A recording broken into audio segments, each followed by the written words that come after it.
ডিমলায় বাসাবাড়িতে হামলা, ভাঙচুর, লুটপাটের অভিযোগ উঠেছে।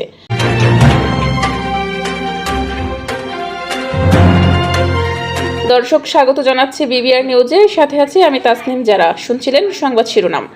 নীলফামারী থেকে বিশেষ প্রতিনিধি মোহাম্মদ আনোয়ার হোসেনের তথ্যচিত্রে বিস্তারিত দেখুন। নীলফামারীর ডিমলা উপজেলার সদর ইউনিয়নের উত্তর তিতপাড়া গ্রামে খালুয়াপাড়ায় 2 দফা হামলা, ভাঙচুর ও লুটপাটের অভিযোগ উঠেছে। এ ঘটনায় অন্তত 10 জন আহত হয়েছেন। হামলার পর পুরো এলাকায় চরম আতঙ্ক বিরাজ করছে। নিরাপত্তাহীনতার কারণে অনেক পরিবার বাড়িঘর ছেড়ে আত্মগোপনে থাকায় এলাকাটি প্রায় জনশূন্য হয়ে পড়েছে বলে স্থানীয়দের দাবি।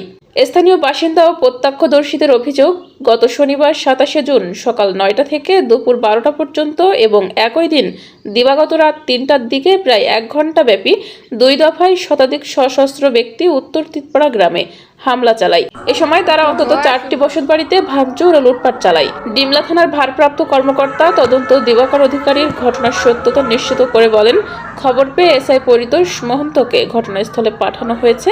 অভিযোগের বিষয়টি তদন্ত করে আইনগত ব্যবস্থা নেওয়া হবে।